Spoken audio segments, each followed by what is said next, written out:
dit gedaan. grand-chose, apparemment. Dat is ook een belangrijke, omdat een van de filosofen die ik heb vernoemd, dat is Henri Bergson. Die spreekt over de vallei van het vergeten. En ook spreekt hij over dat het verleden eigenlijk steeds met ons meegaat, dat dat aan onze zijde aanwezig is. En ik weet dat sommige hulpverleners die willen daar vanaf van dat verleden, omdat ze dat heel storend vinden. Maar de invloed die het verleden heeft is heel groot. Denken we maar van dat u op een rustig moment ook wel eens zult terugdenken aan dingen uit uw kindertijd. Of dat leuke of minder leuke dingen, of hoe het was een aantal jaren geleden enzovoort. Die herinneringen komen heel vaak terug in ons bewustzijn. Hier gaat het eigenlijk over de vallei van het vergeten. Dit is, zoals je ziet, zijn concentrische cirkels in het water. En iedereen heeft die ervaring al gehad. Als je een steen in het water gooit, dan ontstaan er concentrische cirkels die uitdijnen en uitdijnen en waarvan de golfhoogte stilaan meer afneemt totdat ze niet meer ziet. En zo is het ook met stemmen die wij met ons meedragen vanuit het verleden. En die stemmen die behoren toe aan belangrijke anderen in ons leven. En dat kunnen ouders zijn, grootouders, zussen, broers, ook andere mensen buiten de familie. Een leraar die je goed op weg heeft geholpen of die veel betekenis heeft gehad, of binnen de jeugdvereniging of vrienden. Maar in ieder geval, die stemmen die zijn volgens Bakhtin allemaal aanwezig bij ons. En die komen wanneer de situatie gunstig is, zal ik maar zeggen, of geschikt, komen die naar voren. Wie heeft niet de ervaring gehad dat hij misschien eens op een bepaald ogenblik in een winkel staat en denkt, hier was ik ook vroeger met mijn ouders geweest en dan hebben ze dit en dat zo gedaan. Dus het is de stem eigenlijk van de ouders en samen met de herinnering.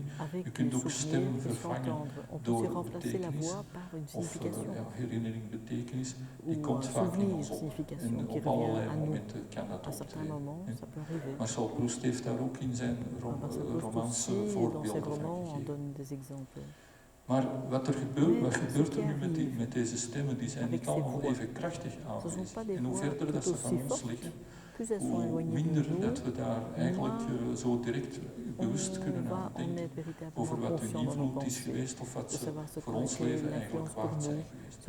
En die stemmen, denkt u maar eens aan uw grootouders, daar kunt u misschien toch nog wel herinneringen aan ophalen, zal ik maar zeggen, of in bewustzijn brengen. Maar kan er iemand van zijn overgrootouders nog iets zeggen? Of van zijn bedovergrootouders? Het zijn allemaal belangrijke mensen geweest die toch maken dat een deel van ons leven eigenlijk zo op deze manier geleefd wordt. Maar ze zitten of ze zijn op weg naar de vallei van de vergetenheid. Dus die invloed van die stemmen, die kan... Die vanuit het verre verleden zijn niet meer zo groot, maar langs de andere kant hebben we toch nogal wat elementen die buiten onze familie liggen, maar die toch verwijzen naar het verleden. Denken we maar aan kunst van de 18e, 17e, 16e eeuw en vroeger. De wetenschap die over de middeleeuwen iets zegt, over de prehistorie bijvoorbeeld. Er zijn toch Stonehenge, wat heeft dat allemaal te zeggen? En brengt toch ook allemaal stemmen vanuit het verleden mee terug, waar dat wij ook een deel van onze cultuur mee hebben ontwikkeld, zal ik maar zeggen. Dus de stemmen zijn een zeer belangrijk aspect. En dit is een voorstelling van dus de stemmen. Men heeft dus stemmen die outer voices, dat bedoelt men de stemmen zoals ik nu aan het spreken ben, waarmee wij samen verhalen delen, waarmee we spreken hier en nu. Terwijl dat de andere stemmen, de verticale polyfonie zoals men zegt, zijn de innerlijke stemmen. Innerlijke en uitwendige stemmen. Die innerlijke en uitwendige stemmen die zijn in interactie ook met elkaar. Maar u ziet dat hier binnen de twee figuren, de twee ouderfiguren, Paul en Jana, daar heb ik hier dan nog, dat kan ik even aantonen. Dus deze twee innerlijke stemmen van Jana, dat kunnen misschien haar ouders zijn, broer of zus. En van Paul kunnen dat ook verschillende innerlijke stemmen zijn die aanwezig zijn. En in dat opzicht spreekt ook uiteraard Bakhtin over de interne dialoog die bij mensen aanwezig is. En het belangrijke binnen een dialogische conversatie is dat we van dit niveau gaan naar hier. En dat proberen tot leven te brengen. Iedereen heeft een rijkdom aan dit soort stemmen, innerlijke stemmen. En je kunt als psychiater, als therapeut, kun je dus eigenlijk naar hier toe gaan. En hier liggen veel betekenissen van hoe dat iemand zijn leven wil doen of heeft gedaan en waar hij verder naartoe wil. Hetzelfde dus hier langs de kant van Jana. Ik heb geen innerlijke stemmen hier bij Julia en Oscar getekend. Ik denk dat het hier illustratief genoeg is om dit dus te begrijpen. De weg daar naartoe, als hier een therapeut buiten of een psychiater buiten is daar naartoe, dat is geen gemakkelijk. Dat vergt enerzijds training als psychiater of psycholoog, ook als psychotherapeut, maar bijkomende hoe moet ik zeggen, vaardigheid om te leren zit hem, wat u waarschijnlijk heeft aangevoeld of misschien heeft het ook verteld in de Open Dialogical Practice. Het is zo dat hier het innerlijke leven plaatsvindt. En het innerlijke leven met al zijn gevoelens en gedachten heeft een andere wetmatigheid dan ons gewone verstandelijke bewustzijn, als ik het zo moet zeggen. Zoals ik net heb getoond, 4 en 4, 2 en 2 is 4, dat telt hier voor deze situatie niet. Daar, je kunt wel zeggen, hier zijn 4 afzonderlijke, maar dat is een zekere categorie die ik hier heb aangebracht voor die zo te tekenen. Maar in dit leven zijn de gevoelens, de gedachten die er zijn, die vloeien in elkaar over. Volgens Bergson.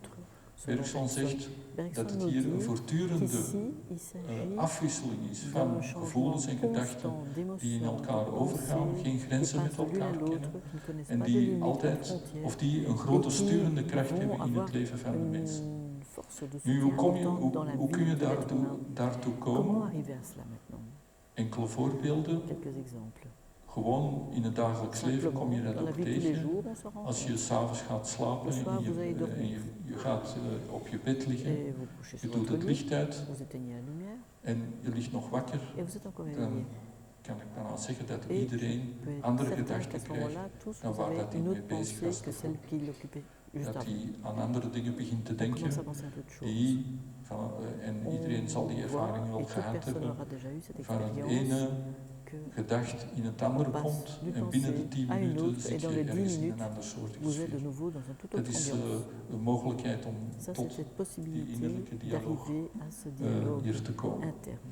Een andere mogelijkheid is dat wanneer dat men ergens bijvoorbeeld op een trein gaat zitten en men kijkt uit het raam en de trein rijdt snel voorbij en men kijkt naar het landschap, dan kan men ook zulke ervaringen hebben dat allerlei gedachten beginnen op te komen.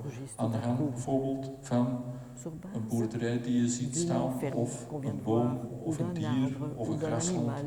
Dat zijn allemaal mogelijkheden die kunnen tot andere gedachten brengen. En hoe komen we dan eigenlijk tot de innerlijke wereld van deze mensen die met de grote problemen bij ons komen? Dat gebeurt door bijvoorbeeld, zoals ik net zei, van wilt u alsjeblieft eens iets zeggen wat u belangrijk vindt vandaag? En dan valt er meestal wel een stilte.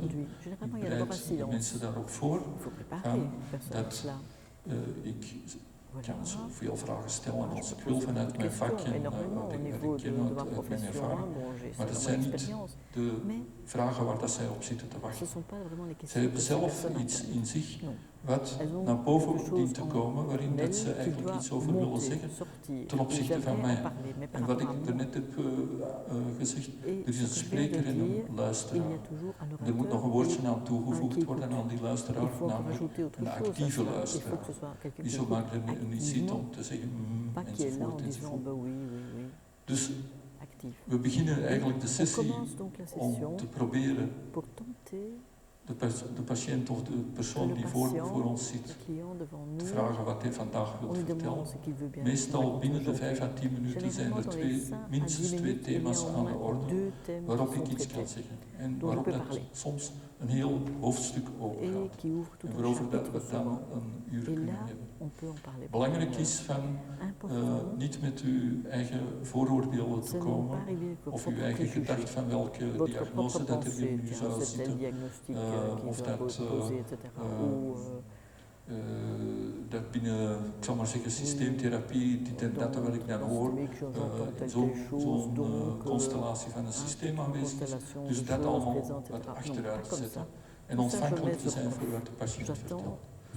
Nu, er is een innerlijk leven bij de patiënt bezig, maar ook bij de behandelaar, bij de psychotherapeut, bij de psychiater. Die luistert aandachtig en wat de patiënt vertelt, zal hem ook op een of andere manier raken of doen denken aan dit of dat enzovoort. En nagelang wie dat de persoon ook is van die therapeut, kan hij dat belangrijk of niet belangrijk vinden om het in te brengen in het gesprek met de patiënt. Dat is het actieve luisteren. Dat je zelf eigenlijk ook innerlijk vrij maakt van dat je rustig wordt, dat je in een houding bent van zeer ontvankelijk receptief te zijn van wat deze patiënt dus vertelt over zijn innerlijke dialoog. En zo, op die manier komt er eigenlijk een conversatie op gang tussen de innerlijke dialoog van de psychiater en de innerlijke dialoog van de patiënt, dan wel het gezin wat voor je zit. En op die manier kom je als behandelaar en therapeut tot die innerlijke dialoog bij de patiënt.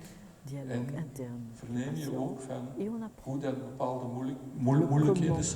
bepaalde moeilijkheden er kunnen begrepen worden. En kun je de patiënt ook proberen verder te helpen en na te denken over die moeilijkheden, als hij dat ook wil. Dat is eigenlijk een van de kernpunten van de dialogische conversatie. Dat je op een respectvolle manier probeert bij de innerlijke dialoog van de patiënt te komen. U begrijpt als iemand bij je binnenkomt en je vraagt hoe gaat het ermee, hoe is het vandaag, dat als hij goed zegt, dat je op die manier niet veel verder komt. Dus er is wel een aanpassing voor nodig. En vaak binnen zulke gesprekken vallen er ook stiltes, korte stiltes, die ook de bedoeling hebben van bij jezelf, als psychiater, psycholoog, maar ook bij de patiënt de gelegenheid te laten. Of zodanig dat wat in die stroom, die onderstroom aanwezig is, om dat in het bewustzijn te laten komen. Dus dat vergt wel wat training, omdat je, zoals ik zo dadelijk zal tonen, komen we dan op het terrein eigenlijk van het verdragen